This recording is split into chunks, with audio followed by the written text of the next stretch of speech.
Vsakoletni dan odprtih vrat šolskega centra Novo mesto je letos ponovno presegel vsa pričakovanja.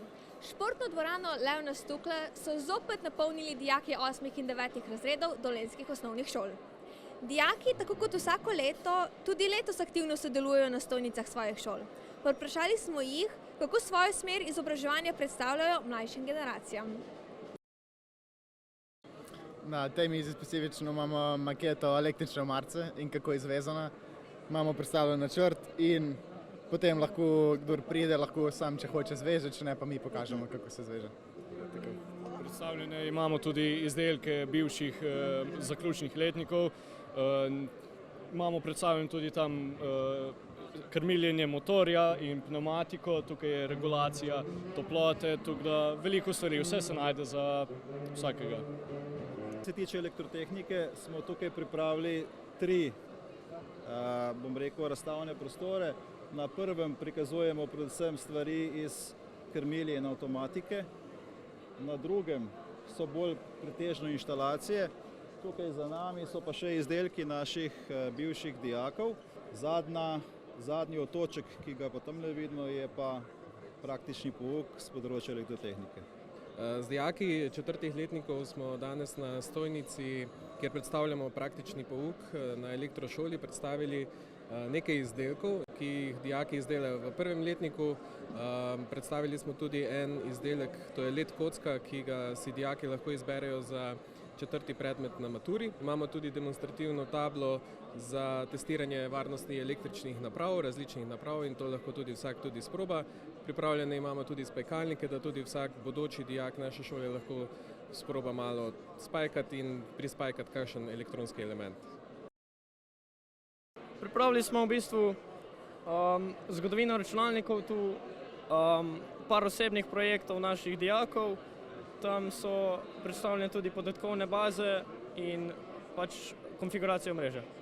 Letos smo za spremembo od prejšnjih let malo širši. Postavili smo tudi mizo, kjer se predstavlja 20 let programa računalništva. Poleg tega imamo pa predstavljene različna strokovna področja, torej izdelava podatkovnih baz, programiranje, upravljanje omrežij, potem tudi servis računalnikov in strojne opreme. Poleg samih strokovnih področji pa se predstavlja tudi posebej na mizi praktični pouk, kjer združuje različna področja, na koncu pa tudi projekta Multimedija in Sidron. Pripravili smo poskus potek hitrosti kemijskih reakcij in v bistvu ugotavljamo, kako hitro kemijska reakcija poteče in kaj na to vpliva. V bistvu te poskuse pa izvajamo tudi pri pouku biologije, recimo ta točno določen poskus smo izvedli v 2. letniku. Pravili vpogled v organizme z mikroskopom, pri nas lahko vidite alge, bakterije in kvasovke. Pripravili pa smo tudi en poskus s živimi organizmi, kako kvasovke reagirajo na hitrost reakcije. Ja, letos smo se osredotočili na umetno inteligenco in sicer smo pripravili aplikacije, preko katerih se lahko obiskovalci povežejo z zgodovinskimi osebnostmi, jih kaj vprašajo, potem lahko si zgodovinski trak svoj naredijo z umetno inteligenco in pa malo smo še dodali Kahoot kvizov tamle, pa virtualno razstavo družboslovnih izdelkov. In pa seveda, kot je že tradicija, imamo virtualna očala, kjer si lahko obiskovalci pogledajo kakšne recimo muzeje, zgodovinske dogodke in tako naprej. Ja, v aktivu tujih jezikov smo pripravili različne igre za angleščino, nemščino in francoščino. Torej bodoči dijaki oziroma učenci osnovnih šol zaenkrat se lahko preizkusijo pri poznavanju različnih fraz v tujih jezikih, pa naj bo to angleščina, nemščina ali francoščina. Lahko tudi rešijo kviz o poznavanju držav, kjer te tuje jezike govorimo, tako da so lahko tukaj kar nekaj časa in se malo pozabavajo. Dobar dan vsem. Torej, pokazali smo oziroma pripravili smo eksperimente, ki so malo povezani z gibanjem. Torej, rdeča nit naravoslovja je bila namreč letos hitrost. Posledično seveda smo pokazali oziroma pripravili eksperimente, ki so povezani s hitrostjo. Na začetku imamo gibanje krogalce, kjer pa seveda zaradi kroženja obstaja radialni pospešek in potem posledično kroglica ostane v kozarcu, ki je primerne oblike. Nadaljujemo seveda z gibanjem zraka, pojavi, ki so povezani z gibanjem zraka, odnašanje strešnikov, dvigovanje objektov. Potem seveda tudi pri aerodinamiki vozila so podobni efekti. Potem imamo pa seveda pojave iz elektrike, torej indukcija, magneti, posledično gibanje magnetov skozi materiale jih lahko zaustavlja, torej magnetna zavora, ali pa dejansko uporabimo za to, da proizvajamo elektriko, torej električno napetost. Naravoslovci smo se letos odločili, da bomo pripravili eksperimente na temo hitrosti, in sicer fiziki so pripravili svoje dejavnosti, kemiki izvajajo kemijske reakcije, biologi pa hitrost proučujemo tako, da za razgradnjo vodikovega peroksida uporabljamo žive organizme, tokrat kvasovke.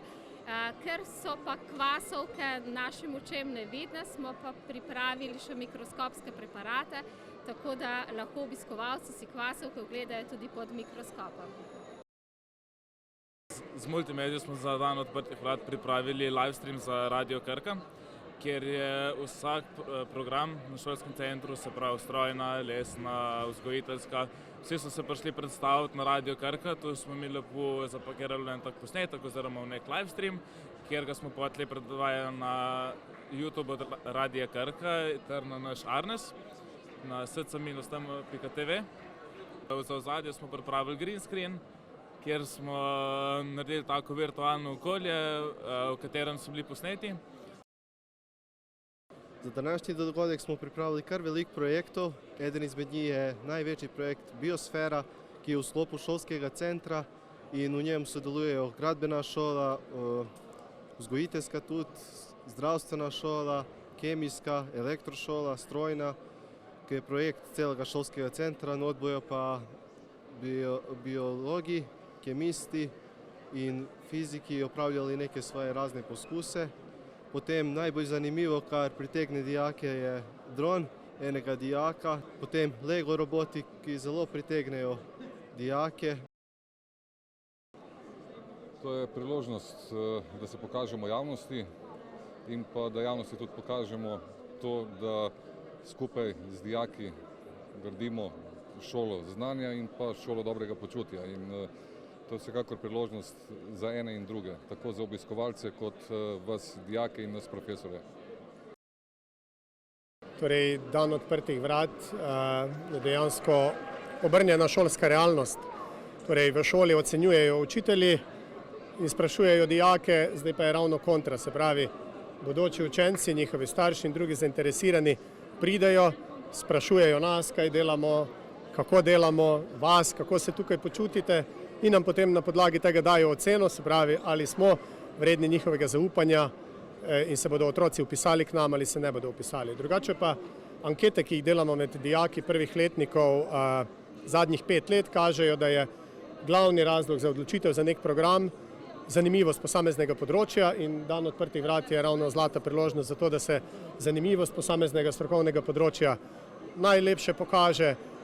Potem se tukaj ste dijaki, da vas lahko poprašajo po počutju na šoli, o odnosih, začutijo utrip na posamezni šoli, kako se razumemo, in potem se na podlagi vsega tega odločijo, med drugim tudi jasno, ko dobijo še druge informacije o tem, ali smo prava izbira za posameznega dijaka ali pa ne.